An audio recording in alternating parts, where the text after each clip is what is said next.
নমস্কার, পাকশালায় আপনাদের সবাইকে জানাই স্বাগত।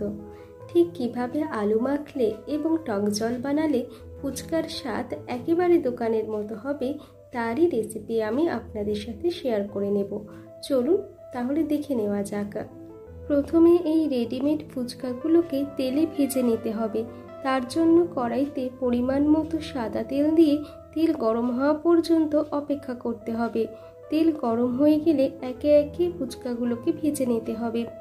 তবে ফুচকা ভাজার আগে সেই দিন একবার রোদে দিয়ে নেবেন, এতে ফুচকা খুব সুন্দরভাবে ফুলে ওঠে। এইভাবে ফুচকা ভেজে নেওয়ার পর এখন আলু মাখার পালা। তার জন্য দুটো আলু ও কিছুটা পরিমাণ মটর প্রেসার কুকারে সিদ্ধ করে নিতে হবে। আর লাগবে একটি গন্ধরাজ লেবু, পাতিলেবু, তেঁতুল, কাঁচা লঙ্কা এবং ধনেপাতা। এক্ষেত্রে ধনেপাতার পাতা অংশ এবং ডাঁটি অংশকে আলাদা করে নিতে হবে।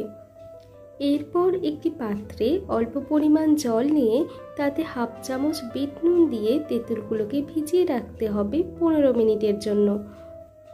এবার আলুগুলোকে ভালোভাবে মেখে নিয়ে তার সঙ্গে কুচনো ধনেপাতা, কাঁচা লঙ্কা, 1 চামচ জিরের গুঁড়ো, 1 চামচ ধনের গুঁড়ো, 1 চামচ লাল লঙ্কার গুঁড়ো, নুন স্বাদ মতো, মটর, 1 চামচ ভাজা মশলা, গন্ধরাজ লেবু ও তেঁতুলের পাল্প দিয়ে মেখে নিতে হবে।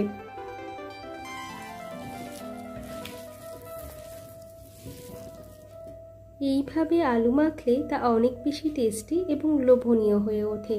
আপনারা অবশ্যই বাড়িতে একবার এইভাবে আলু মেখে দেখবেন এবং জানাবেন কেমন লাগলো। এরপর টক জল বানানোর পালা। তার জন্য একটি পাত্রে 2 কাপ পরিমাণ জল নিয়ে তার মধ্যে ধনেপাতার ডাঁটি অংশ এবং কাঁচা লঙ্কা খুব ভালোভাবে মিশিয়ে নিতে হবে। এরপর তেঁতুলের পাল্প, গন্ধরাজ লেবু, হাফ চামচ জিরের গুঁড়ো, বিট নুন ও সাধারণ নুন স্বাদ মতো, লাল লঙ্কার গুঁড়ো হাফ চামচ এবং ভাজা মশলা হাফ চামচ দিয়ে খুব ভালোভাবে মিশিয়ে নিলেই টক জল একেবারে রেডি ফুচকার সাথে পরিবেশন করার জন্য।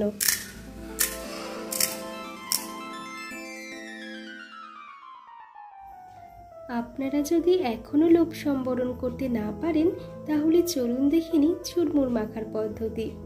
তার জন্য একটি সিদ্ধ আলু ছোট ছোট করে কেটে নিতে হবে। এর সাথে কুচনো ধনেপাতা, কাঁচা লঙ্কা, নুন, পাতিলেবু, টক জল, ভাজা মশলা দিয়ে ভালোভাবে মেখে নিতে হবে। এরপর যে ফুচকাগুলো ফোলেনি সেগুলো ভেঙে এর সাথে মিশিয়ে নিলে তৈরি হয়ে যাবে চুরমুর। তাহলে আর দেরি কেন, ঝটপট বানিয়ে ফেলুন আর কমেন্ট করে জানান কেমন লাগলো। ভালো লাগলে একটি লাইক করে দেবেন, শেয়ার করবেন এবং সাবস্ক্রাইব করে চ্যানেলটির পাশে থাকবেন। আজ এ পর্যন্তই, দেখা হবে পরবর্তী ভিডিওতে। সবাই ভালো থাকবেন, ধন্যবাদ।